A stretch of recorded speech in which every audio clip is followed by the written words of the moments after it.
Okay, நம்ம இப்போ முக்கியமான ஒரு காய்கறியை பற்றி பார்க்க போகிறோம். இந்த காயோட பேர் என்ன தெரியுமா? அவரைக்காய். வெரி குட், அவரைக்காய். அவரைக்காய் பழ வகையை சார்ந்ததா காய் வகையை சார்ந்ததா? காய் வகை. Very good. நம்ம மனுஷனுக்கு நிறைய காய்கறிகள் உணவாக பயன்படுது இல்லையா? அந்த மாதிரி தாவரங்களில் ஒன்று தான் அவரைக்காய். இந்த அவரைக்காய் செடியாக இருக்குமா, மரமாக இருக்குமா, கொடியாக இருக்குமா? கொடி. Very good. அவரைக்காய் வந்து கொடியாக தான் படர்ந்து காய்களை வந்து காய்க்கும். சரியா? கொடியாக படர்ற வேற ஏதாவது காய்கறி உங்களுக்கு தெரியுமா? சொல்லுங்க. பூசணிக்காய். Very good. பூசணிக்காய், சுரைக்காய், புடலங்காய், பீர்க்கங்காய், இது எல்லாமே கொடி வகை தான். ஸோ அந்த மாதிரி அவரைக்காயும் ஒரு கொடி வகை தான். இது வந்து கொத்து கொத்தாக காய்க்கும், பார்க்குறதுக்கே அழகாக இருக்கும்.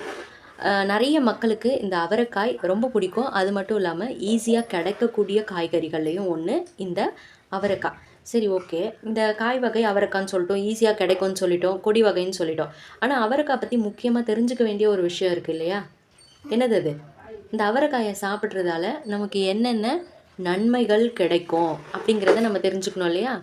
அவரைக்காய் சாப்பிட்றதால என்னென்ன நன்மை இருக்குன்னு தெரியுமாம்மா?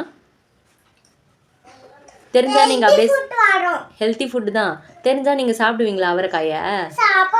சரி, அவரைக்காய்க்கு இருக்கிற சில நன்மைகள் சொல்லலாமா? நம்ம உடம்புல வந்து லப்டப்னு அடிக்குமே, அது என்னது? ஹார்ட், இதயம். சரியா? அந்த ஹார்ட்டுக்கு ரொம்ப ரொம்ப நல்லது. ஹார்ட்டோடைய ஆரோக்கியம், ஹார்ட்டோடைய ஹெல்த்துக்கு ரொம்ப நல்லது எதுனா இந்த அவரைக்காய். சரியா? அதே போல் நம்மளுடைய போன்ஸ், எலும்புகள் இருக்கு இல்லையா? எலும்புகள் நல்லா ஸ்ட்ராங்காக இருக்கணும்னா நீங்கள் என்ன சாப்பிட்ணும்? அவரைக்காய் சாப்பிட்ணும். அதே போல் அவரைக்காய் சாப்பிட்டிங்கன்னா நீங்கள் ஸ்ட்ரெஸ் ஃப்ரீயாக இருக்கலாம், மன அழுத்தம்லாம் உங்களுக்கு இருக்காது. அதே போல் நம்ம டெஸ்ட் எடுப்போம்ல, ஆர்பிசி, அந்த பிளட் டெஸ்ட் எடுப்போம்ல, அப்போ வந்து ஆர்பிசி கவுண்ட்டு, டபிள்யூபிசி கவுண்ட்லாம் காமிக்கும்ல, அந்த இரத்த சிவப்பணுக்கள், ரெட் பிளட் கார்பஸல்னு சொல்லுவோம், அந்த இரத்த சிவப்பணுக்களை அதிகரிக்கும் அவரைக்காய். சரியா? அதே போல் உங்களுடைய நோய் எதிர்ப்பு சக்தியையும் அதிகரிக்கும் அவரைக்காய். நெக்ஸ்ட்டு வந்து உங்களுடைய உடல் எடை குறையும் அவரைக்காய் சாப்பிட்டிங்கன்னா. வெயிட் லாஸ் பண்ணணும் அப்படின்னு நினைக்கிறவங்க அவரைக்காய் எடுத்துக்கலாம். அடுத்தது வந்து அவரைக்காயில் நீர் சத்து அதிகமாக இருக்குது. அதே போல் நம்ம அவரைக்காய் சாப்பிட்டோன்னா நம்மளுடைய பசியும் கொஞ்சம் தீரும். நெக்ஸ்ட்டு காய்கறிகள் எல்லாம் சாப்பிட்டோன்னா நம்மளுக்கு மோஷன் போகிறதெல்லாம் ஈஸியாக இருக்கும். சரியா? அப்போ வந்து என்னென்ன நன்மைகள் இருக்குது, எவ்வளோ நன்மைகள் இருக்குது பார்த்தீங்களா?